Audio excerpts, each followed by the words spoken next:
అందరికీ నమస్కారం అండి. ఇంత సక్సెస్ అవుతుందని ఫస్ట్ టైం నేను ప్రవీణ్ కథ చెప్పినప్పుడే ఊహించాను. సో ప్రవీణ్కి నేను ఫస్ట్ నరేషన్ చేస్తున్నప్పుడు ప్రవీణ్ నేను పగలబడి నవ్వాను. ప్రవీణ్కి గుర్తుంటే ఆ రోజు నేను చెప్పాను ఇది అద్భుతమైన సూపర్ హిట్ అవుద్దని. దాని తర్వాత యాక్టర్స్ అందరూ కలిసి వాళ్ళతో పాటు రోజు ట్రావెల్ అవుతున్నప్పుడు చూస్తున్న ప్రతి ఒక్క రోజు వాళ్ళ పర్ఫార్మెన్స్ కానీ, కథ కానీ, డెవలప్మెంట్ కానీ, లొకేషన్స్లో మేము అసోసియేట్ అయి ఉన్నటువంటి విధానం కానీ అన్ని విధాలుగా ఇది ఒక హెల్తీ అండ్ ఫన్ ఎంటర్టైనర్ అనేది ఆ రోజే అర్థమైపోయింది. దాని తర్వాత రాకేష్ గారు, హిమాంగ్ గారు, రాజ్ సార్, సమంత మ్యామ్ ప్రతి ఒక్కరు post production supervisor and VFX supervisor అనే క్రెడిట్ నాకు ఇచ్చారు. This is my first ever film as post production supervisor ma'am.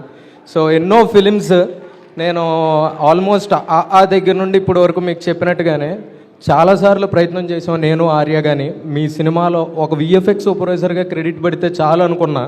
కానీ ఈ సినిమాకి విఎఫ్ఎక్స్ సూపర్వైజరే కాకుండా సినిమా రిలీజ్ వరకు ప్రతి ఒక్క విభాగాన్ని నన్ను పర్యవేక్షించేలాగా దాన్ని బాధ్యత తీసుకుని ప్రతి ఒక్క విషయాన్ని రాజ్ సార్ కానీ, మీరు కానీ, హిమాంగ్ గారు కానీ, రాకేష్ గారు కానీ, ప్రవీణ్ కానీ, రైటర్ వసంత్ గారు కానీ ప్రతి ఒక్కరు సపోర్ట్ చేసి నన్ను తెరకి ఒక పోస్ట్ ప్రొడక్షన్ సూపర్వైజర్గా పరిచయం చేయటం, అది శుభంతో శుభాభినందంగా తయారవడం చాలా ఆనందంగా ఉంది.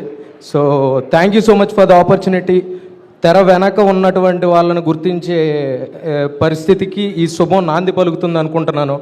నాకు సహాయపడిన మా ఎడిటర్ ధర్మేంద్ర గారు, ఆయనతో పాటు బుల్రెడ్డి గారు, దాని వెనక ఉండి నడిపించిన ప్రవీణ్, దాంతోపాటు ఉన్న ప్రతి ఒక్క విఎఫ్ఎక్స్ టీంలో సారథి స్టూడియోస్ బాలా కానీ, పానీ కానీ, చార్లీ కానీ, రాఘవ కానీ, నాకు సహాయపడిన కిషోర్ కానీ, సో ప్రతి ఒక్కరికి నేను పేరు పేరున నా ధన్యవాదాలు తెలియజేసుకుంటూ సెలవు తీసుకుంటున్నాను. థ్యాంక్ యూ అండి. రాకేష్ గారు మాట్లాడతారు ఇప్పుడు.